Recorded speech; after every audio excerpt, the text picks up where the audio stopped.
নতুন সরকার আসার পরেই মহিলাদের জন্য খুশির খবর। সরকারি বাসে ভাড়া লাগবে না মহিলাদের। এই নিয়ে কি বলছেন মহিলারা, কি বলছেন নিত্যযাত্রীরা, চলুন দেখে নেওয়া যাক। খুবই ভালো খবর, খুবই অনেক সময় মানে সুবিধা হবে মেয়েদের, বুঝেছেন?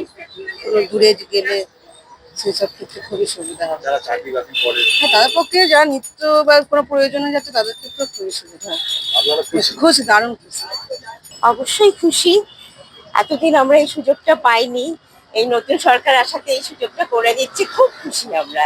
হ্যাঁ, আমি তো নিত্যযাত্রী, আচ্ছা। তবে বাস তো ভীষণ কম, সুযোগটা কতটা অ্যাভেল করতে পারবো না। আমার ওদিকে তো সরকারি বাস নেই, সুতরাং এই সুযোগটা পাবো না। কিন্তু আমার ছেলে মেয়েরা তো স্কুল কলেজ যায়, তারা যদি পায় তাহলে তো ভালো। আর একটু বাস বাড়ালে মনে হয় ভালো। সরকারি বাস তো মানে ওঠার মুখেই, কালে ভদ্রে দেখতে পাই। অনেক খুশি, অনেক সুবিধা হবে। প্রত্যেকদিন যাতায়াত করি না, মাঝে মাঝে যাতায়াত করি। তাই প্রত্যেকদিন আমার মেয়ে যাতায়াত করে। সুবিধা হবে তাহলে। না, অন্য কোনো বক্তব্য নেই। এখন কদিন কিভাবে চলে দেখা যাক। খুশি, আপাতত মানে খুশি। কিন্তু বাস তো আমরা পাই না।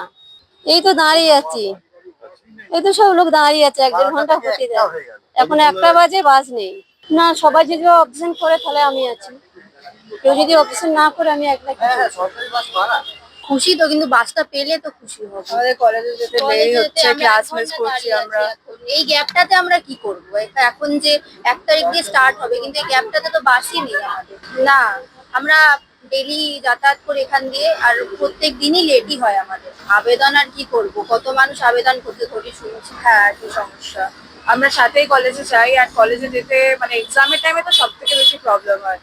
সামটাইমস আমাদের উবার করে যেতে হয়। এবার প্রতিদিন তো অ্যাজ আ কলেজ স্টুডেন্ট সেটা করতে পারবো না। 300 টাকা গাড়ি ভাড়াতেই যদি চলে যায়, তাহলে কলেজে গিয়ে বা কি বা করবো। পরের দিনও তো যেতে অসুবিধা হয়। আর এখানে নন এসি বাস তো খুবই কম থাকে এমনিও।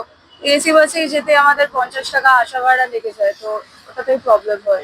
হ্যাঁ, বাট বাসটা পেলে তাহলে তো আমরা ফ্রি জিনিসটা ইউজ করতে পারবো না। হ্যাঁ, বাস নেই, মানে ভিড়টা একবার দেখবেন লাইনের। আমরা 1 ঘন্টা হয়ে গেছে প্রায় দাঁড়িয়ে আছি, আর আমাদের ক্লাস তো মিস হয়ে গেছে। বাংলার জন্য ইশতেহার প্রকাশের সময় অমিত শাহ প্রতিশ্রুতি দিয়েছিলেন বিজেপি রাজ্যে ক্ষমতায় এলে মহিলারা সরকারি বাসে বিনামূল্যে যাতায়াত করতে পারবেন। সরকার গড়েই সেই কথা রাখলেন শুভেন্দু অধিকারী। জানিয়ে দিলেন 1 জুন থেকেই রাজ্যের মহিলারা সরকারি বাসে বিনামূল্যে যাতায়াত করতে পারবেন।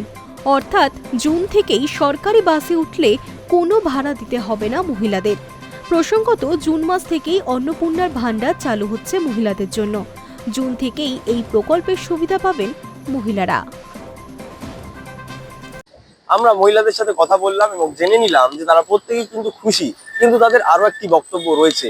তারা বলছেন যে সরকারি বাস খুবই অল্প, সরকারি বাস যদি বাড়ানো হয় তাহলে তারা এই বিনামূল্যে যাতায়াতের সুবিধাটা ভালো করে পেতে পারে। হাই নিউজের জন্য অভিষেক সিংহ, কলকাতা।